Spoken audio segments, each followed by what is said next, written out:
ಹಾವೇರಿ ಜಿಲ್ಲೆಯ ಹಾನಗಲ್ ತಾಲೂಕಿನಲ್ಲಿ ಈ ಬಾರಿ ಹವಾಮಾನ ವೈಪರೀತ್ಯದ ಪರಿಣಾಮವಾಗಿ ಮಾವಿನ ಬೆಳೆ ಸಂಪೂರ್ಣವಾಗಿ ಹಾನಿಗೊಳಗಾಗಿದೆ. ತೋಟಗಳಲ್ಲಿ ಮಾವಿನ ಮರಗಳು ಒಣಗಿ ಹೋಗಿದ್ದು ರೈತರು ಭಾರಿ ನಷ್ಟವನ್ನ ಅನುಭವಿಸುತ್ತಿದ್ದಾರೆ. ಈ ಹಿನ್ನೆಲೆಯಲ್ಲಿ ತೋಟಗಾರಿಕೆ ವಿಶ್ವವಿದ್ಯಾಲಯದ ವಿಜ್ಞಾನಿಗಳ ತಂಡ ಈಗ ತೋಟಗಾರಿಕಾ ಇಲಾಖೆಯ ಜಂಟಿ ನಿರ್ದೇಶಕರು ಹಾನಗಲ್ ತಾಲೂಕಿಗೆ ಭೇಟಿಯನ್ನ ನೀಡಿದ್ರು. ಹಾನಗಲ್ನ ವಂಶಿ ಫಾರ್ಮ್ನಲ್ಲಿರುವಂತಹ ಮಾವಿನ ತೋಟಕ್ಕೆ ಭೇಟಿ ನೀಡಿ ಪರಿಸ್ಥಿತಿಯನ್ನ ಪರಿಶೀಲಿಸಿದ ಅವರು ರೈತರೊಂದಿಗೆ ಸಂವಾದವನ್ನ ನಡೆಸಿದ್ರು. ನನ್ನ ಹೆಸರು ಜ್ಞಾನೇಶ್ವರ್ ಬಿ ಗೋಪಾಲಿ ಅಂತ. ನಾನು ಸಹ ಸಂಶೋಧನಾ ಹಾಗೂ ವಿಸ್ತರಣಾ ಸಂಶೋಧನಾ ನಿರ್ದೇಶಕರಾಗಿ ತೋಟಗಾರಿಕೆ ವಿಜ್ಞಾನಗಳ ವಿಶ್ವವಿದ್ಯಾಲಯ ಇದರಲ್ಲಿ ಅಡಿಯಲ್ಲಿ ಬರುವಂಥದ್ದು. ಮತ್ತು ಇದರ ಜೊತೆಗೆ ನಾವು ವಿಜ್ಞಾನಿಗಳು ಹಾಗೂ ಈ ಇಲಾಖೆಯ ಅಧಿಕಾರಿಗಳು ಕೂಡಿಕೊಂಡು ಇವತ್ತಿನ ದಿವಸ ಈ ಒಂದು ಹಾವೇರಿ ಜಿಲ್ಲೆಯಲ್ಲಿ ಬೆಳೆದಂಥ, ಅದರಲ್ಲಿ ಮುಖ್ಯವಾಗಿ ಶಿಗ್ಗಾಂವಿ ಹಾಗೂ ಹಾನಗಲ್ ತಾಲೂಕುಗಳಲ್ಲಿ ಸಾಕಷ್ಟು ಪ್ರಮಾಣದಲ್ಲಿ ಮಾವನ್ನು ಬೆಳೆಯುತ್ತಿದ್ದಾರೆ. ಸುಮಾರು 5,000 ಹೆಕ್ಟರ್ಗಳಿಗಿಂತ ಹೆಚ್ಚಾಗಿ ಈ ಮಾವನ್ನು ಬೆಳೆಯುತ್ತಿದ್ದಾರೆ ರೈತರು. ಸೊ ಈ ವರ್ಷ ಏನಾಯ್ತಪ್ಪ ಅಂತಂದರೆ, ಜನವರಿ ತಿಂಗಳಲ್ಲಿ ಚಳಿ ಹೆಚ್ಚಾಗಿದ್ದರಿಂದ ಮತ್ತು ವಾತಾವರಣದಲ್ಲಿ ತೇವಾಂಶ ಹೆಚ್ಚಾಗಿದ್ದರಿಂದ, ಸತತವಾಗಿ ಇಬ್ಬನಿ ಬಿದ್ದಿದ್ದರಿಂದ ಈ ಹೂ ತೆನೆ ಅಥವಾ ಹೂ ಗೊಂಚಲು ಒಣಗುವ ರೋಗ ಜಾಸ್ತಿ ಆಯಿತು. ಅದು ಸುಮಾರು ಒಂದು 70-75% ಈ ಒಂದು ಹೂಗೊಂಚಲು ಒಣಗುವ ರೋಗ, ಅಂದರೆ ಈ ಬ್ಲೋಸಮ್ ಬ್ಲೈಟ್ ಅಂತ ಏನು ಹೇಳ್ತೇವಲ್ಲ, ಈ ಒಂದು ರೋಗಕ್ಕೆ ಈ ಮಾವಿನ ಗಿಡಗಳು ತುತ್ತಾದವು. ಮುಂದೆ ಜನವರಿ 15ರಿಂದ ಫೆಬ್ರವರಿ 15ರ ಅಂತರದಲ್ಲಿ ಮಾವು ಇನ್ನೂ ಒಮ್ಮೆ ಹೂ ಬಿಡಲಿಕ್ಕೆ ಪ್ರಾರಂಭವಾಯಿತು. ಆ ಒಂದು ಸಂದರ್ಭದಲ್ಲಿ ಈ ಜಿಗಿಹುಳು ಮತ್ತು ಬೂದಿ ರೋಗ ಅವು ಮತ್ತಷ್ಟು ಈ ಇಳುವರಿಯನ್ನು ಕಡಿಮೆ ಮಾಡಲಿಕ್ಕೆ ಪ್ರಾರಂಭ ಆಯಿತು.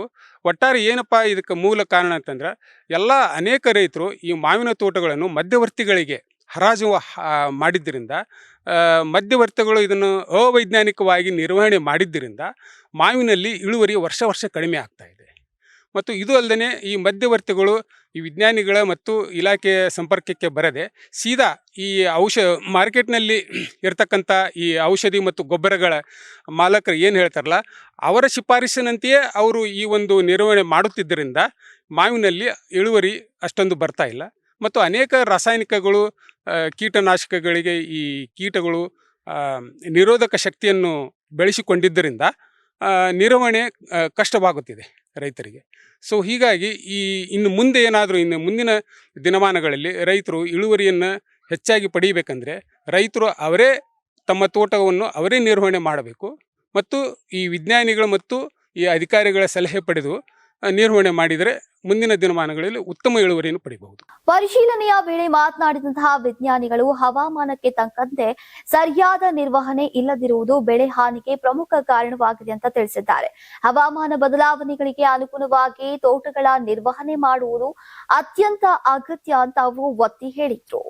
ಈ ಒಂದು ಹಾನಗಲ್ ಮತ್ತು ಹಾವೇರಿ ಜಿಲ್ಲೆಯಲ್ಲಿ ಸುಮಾರು ಒಂದು 4,888 ಹೆಕ್ಟರ್ ಇದೆ. ಅದರಲ್ಲಿ ಮುಖ್ಯವಾಗಿ 80% ನಮ್ಮ ಹಾನಗಲ್ ಜಿಲ್ಲೆಯಲ್ಲಿ, ಇದು ತಾಲೂಕದಲ್ಲೇ ಮಾವು ಬೆಳೆ ಇರೋದ್ರಿಂದ ಈ ವರ್ಷ ಹವಾಮಾನದ ವೈಪರೀತ್ಯದಿಂದ ಇದು ಹೊಸದಾಗಿ ಒಂದು ರೋಗ ಕಾಣಿಸ್ಕೊಂಡಿದೆ. ಅದು ಬ್ಲಾಸಮ್ ಬ್ಲೈಟ್ ಅಂತ ಹೇಳಿ. ಸೊ ಇದನ್ನು ಇನ್ನು ಮುಂದಿನ ದಿನಗಳಲ್ಲಿ ಇಲ್ಲೇ ನಮ್ಮ ಒಂದು ಪ್ರಾದೇಶಿಕ ಮಾವು ಅಭಿವೃದ್ಧಿ ಮಂಡಳಿ ಒಂದು ಬೋರ್ಡ್ ಆಗಿರೋದ್ರಿಂದ ಮುಂದಿನ ದಿನಗಳಲ್ಲಿ ಆ ಬೋರ್ಡ್ ಜೊತೆ ನಾವು ಸಹಯೋಗ ಸಾಧಿಸಿಕೊಂಡು ರೈತರಿಗೆ ಕಾಲಕ್ಕೆ ಒಂದು ತರಬೇತಿ ಕೊಡುವಂಥ ವ್ಯವಸ್ಥೆಯನ್ನು ಮಾಡ್ತೀನಿ ಅಂತ ಈ ಮೂಲಕ ತಿಳಿಸ್ತೀನಿ. ಇದೇ ವೇಳೆ ರೈತರು ಯಾವುದೇ ಸಮಸ್ಯೆ ಎದುರಾದಾಗ ತಕ್ಷಣ ಸಂಬಂಧಪಟ್ಟ ಇಲಾಖೆಯನ್ನ ಸಂಪರ್ಕಿಸಿ ಸೂಕ್ತ ಮಾರ್ಗದರ್ಶನ ಪಡಿಬೇಕು ಅಂತ ಸಲಹೆಯನ್ನ ನೀಡಿದ್ರು.